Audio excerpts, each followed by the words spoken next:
Hi everyone, welcome back to my messy desk. It has been a while since I've felt up for recording, but I thought that we could start a fun project together. Today we will bind the journal. All you really need is some security envelopes or regular envelopes where you can either have the tops open for pockets, or some of them I had opened on the side, and so I just cut open the other side so that I could do pockets like on the side of the envelope. So try to, if you prefer, try to find envelopes that are all the same size or relatively close. I like mine to have a more like trashy, ripped look, so I'm not really picky with how I open the envelope. I'm not picky with what I use. I'm going through with a bone folder right now. You can also use a ruler here. This is somewhat similar to the tutorial from Megan and the Moon, and I know I've seen it a few places where people talk about making journals out of like junk mail or just making journals out of whatever. So that's what we're doing. The point is to have a journal where every single page has pockets available to be filled so that you can write letters to yourself and make notes and make tags to go in the pockets. I am clipping the pages together so that they don't shift around while I try to do the stitching for the binding. If you are not somebody who wants to sew, you could easily use a stapler, or you could just wrap a ribbon around the center fold of the journal. It just won't be quite as secure. I started off using my awl to make the puncture holes. I'm going to use a pamphlet stitch, so I made 3 puncture holes, and I'm going to use wax thread to do the binding. I ended up actually doubling up on the wax thread when I found a needle that would work for the binding, just because there's going to be a lot of stuff stuffed into this journal. I wanted to give it a little extra durability as far as the binding is concerned. And so for the pamphlet stitch, you start off in the middle. You can start off on the inside or the outside. I usually start off in the inside, and you pull it through, not quite all the way. You leave a tail behind for tying it off. And then you move up to the top hole and run the needle through. And then you bring the needle down to the bottom puncture hole and feed it through. And then you go back through the middle hole, and that's where you would tie it off, either on the inside or the outside, depending on where you started. There's probably a lot better tutorials on how to do the stitching. I ended up pulling out my heftier puncture tool that I got at a hardware store simply because doubling up the wax thread made it difficult to get the needle through the holes. So you just, like I said, you go through the middle and then the top and then down to the bottom and then back through the middle. And then you tie it off. As you can see, I'm struggling a bit. I had to kind of improvise. I'm not the most graceful journal maker, but part of why I wanted to share this class and share this idea that I've had is because I think that we can get caught up in our creativity having to be perfect and look a certain way. And while I certainly love the aesthetics of like a perfectly hand-bound journal, I also just need a journal that is going to function and works. And I always find at the end of a project when the journal is all filled, I find that I end up being really happy with the finished product. If you are familiar with my Messy May journal that I did this year, this is actually fairly close to what I made for my Messy May journal for 2024. I was one of the teachers for Messy May, and I made my journal completely out of envelopes, and it made it very interactive and fun and challenging with each of the prompts to go through and fill each page and each pocket. I really liked the extra challenge, and it is one of the favorite journals that I've completed. Now that my journal is bound, normally I would decorate the cover, the front cover and the back cover first. I decided not to do this time around, and I'm not entirely sure why. It is something that you could do, but I kind of want to see how the project evolves, and I feel like the back page is going to kind of culminate a little bit towards like the end of this project, with all the letters that I'll be writing to myself and the words and prompts that I will be working through in making ephemera for this journal. So you can decorate the front of your journal however you want. I am going to be doing collage. If you know my work at all, you know collage is a big aspect of it. I'm using some vintage papers and magazine papers and some painted papers that I have on hand. This is also something, if you don't have a bunch of ephemera on hand, you could decorate with like Posca pens or regular colored pencils, whatever speaks to you. It doesn't have to look like my journal. It has to look in a way that makes you happy. And that is the big purpose of this project. There's nothing particularly special about the papers that I'm grabbing. I'm doing it intuitively from my stash. I like to work mostly abstractly. I go for like colors and patterns when I am choosing papers and images.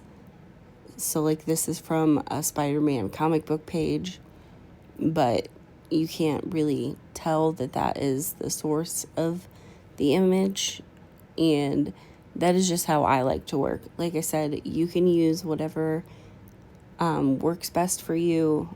Stickers are another great option. Tissue paper. If you do any jelly printing, then any jelly printed papers would be great for collage materials, or you could use stamps. Make it personal to you. So the name of this project is Pockets, which seems really spot on, but also it is a journal activity where we are going to be writing letters to ourselves based on prompts that are provided, and then going through and finding words that jump out at us intuitively, and then journaling, both doing some visual journaling and written journaling about the words, what they mean to us, what they mean in our given language, the etymology of the word. And so keeping that in mind, if you want to go with some sort of theme, there is going to be a lot of words and focus on language in this project. Towards the end of my collage, I do go through my collected words basket to do a little found poem on the outside of the cover on top of the collage.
When I go through this process of pulling phrases and words together, I do use a little bit of discernment as far as how I want the flow of the found poetry to go. What happens is I use a lot of collage images and things from books and papers from magazines.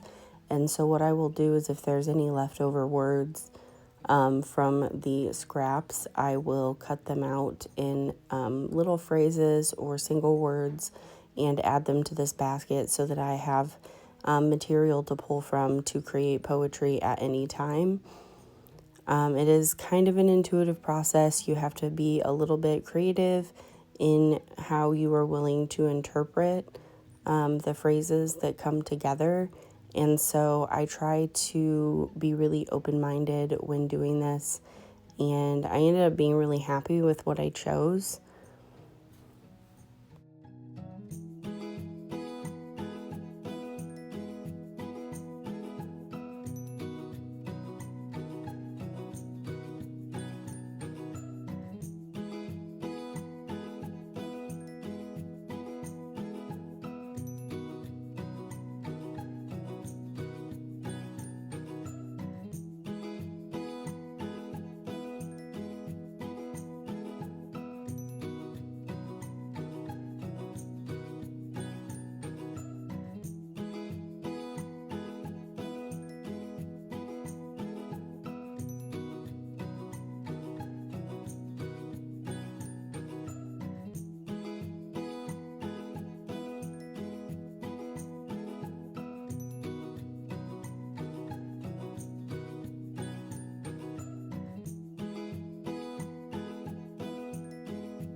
Because of the glare of the camera, it's a little difficult to see the words that I'm working with, but I can read them to you. They say, embraced a simple idea, tall grass prairie, touch our lives daily, overlooked. This felt very resonant when I was pulling some phrases out of the basket. I actually live in the Midwest, in an area where there is a lot of prairies and flatlands around me. And some of the prompts for this journal are going to do with revisiting our childhood and coming to terms with the relationship that we have had with our environment as we've moved through it throughout our lives. And this is a big theme for me in particular. And so it felt really powerful to put this on the front of my journal. I'm actually really happy with how it turned out and the little micro poem that I got for it. This is something that I decided to do on a whim. You don't have to put any words on the front of your cover, or you can just label it with like the date or the name of the project. It's all up to you and how you want to go about it. I'm just ripping off a corner that wasn't completely glued down. I really like torn edges, so it felt really, I'm not attached to having something there if it's not all the way glued down. So now I have my journal all bound together, and I am going to do some packing tape. Thank you, Megan and the Moon, for inspiring me to start working with packing tape. I'm obsessed with it. I am going to add packing tape to the cover of my journal to give it some extra sturdiness, and just because as far as like tactile sensations when I'm working in the journal, I like the feel of packing tape, so I end up working with it a lot simply because it's enjoyable for me to feel it as I work with it.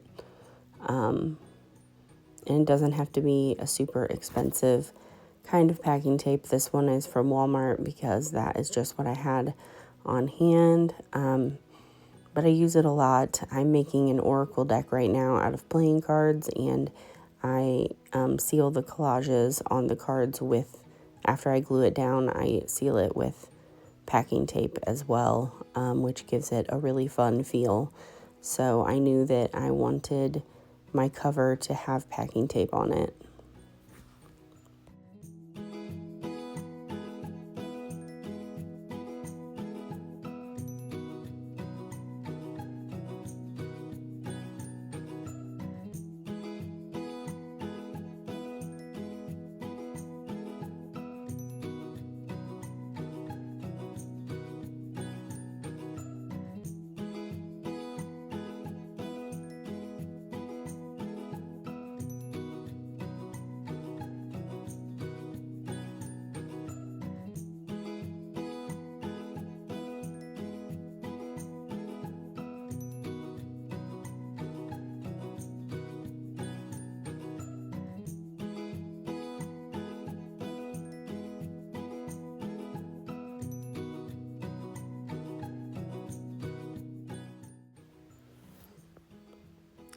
I decided, again, because this is going to be a journal that ends up getting stuffed with a lot of ephemera, that I wanted to add like a little wrap for extra security.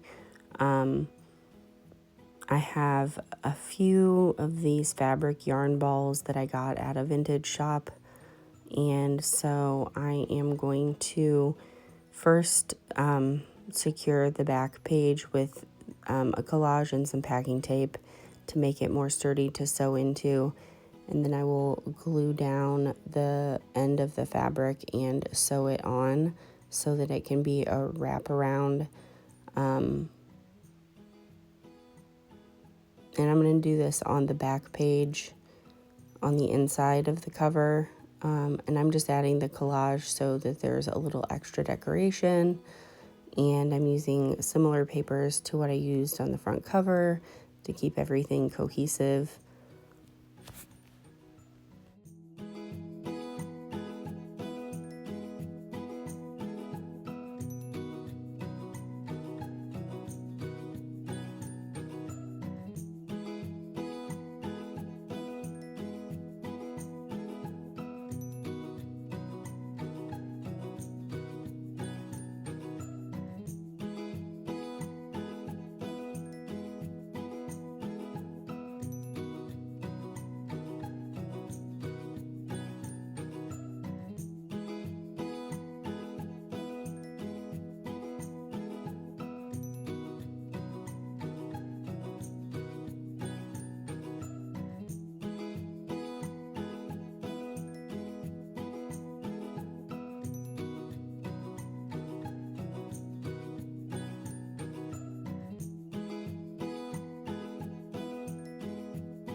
So here I am.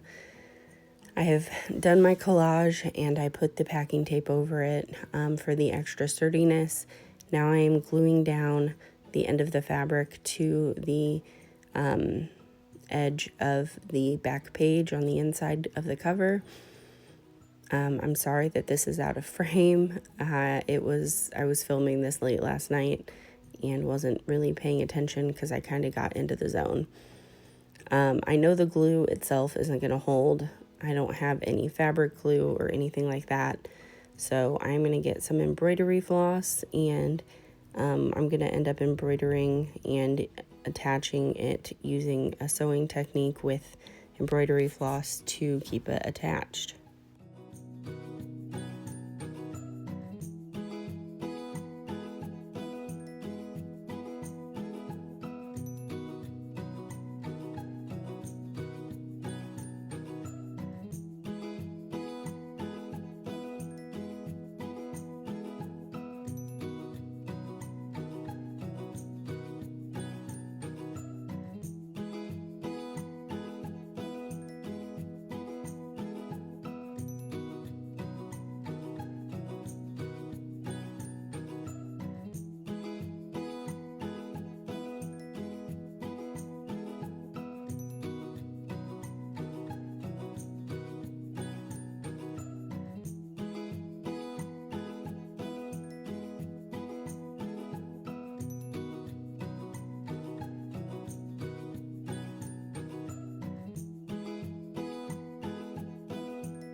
Much like my journal making, I am not a very graceful sewer or embroiderer, so I pulled out too much floss in the first place, and I just did some messy stitching, attaching the fabric to the back cover of the journal, and because I had so much floss, I ended up going ahead and doing some embroidery on the actual just fabric part of the little wrap thing. And even after I got done recording this last night, I ended up adding some more embroidery because the actual act of doing the embroidery felt really good, even though because the strip of fabric is so thin, it got a little frustrating. So I'm not gonna talk the entire time I do this, but this is completely optional. This is not something that you have to do for your journal. It's just something that I wanted to do. I feel like the more effort we put in to make things more personalized and fun, the more energy it brings to the project and can make the outcomes even more powerful at the end.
So as you can see, I'm embroidering up on the actual wrap now, and I am going to do this as I feel called to, but I don't feel it's necessary to do the whole thing if it doesn't feel right. As for our studio updates, I'm writing on Substack right now about the Oracle deck that I'm working on, my personal Oracle deck. I'm also working on an ancestry collage project that I would love to share more about. All of my purchase options have moved from Etsy to Ko-Fi. This is including Oracle art, an experiment in carrying mail, and stickers that I have available. All of them are pay what you wish, starting with a very low price threshold for accessibility reasons. I would love to hear from you guys if you want to do a mail trade, or if you want to get together to do any type of collaboration. My email is starmothpress@gmail.com. I'm no longer on Instagram, so you can find me here or on my Substack. I'm also sharing my 90-day poetry project on Substack, and it would mean the world to me if you guys came to check it out. I'm trying to be more intentional about where I spend my time as far as social media is concerned. So I'm hoping to share more projects here on YouTube that we can work on together. And I'm excited to finish and start working on this book together with you guys. The first prompt is going to be writing about the environment you grew up in. So start thinking about that, and I'll see you next time.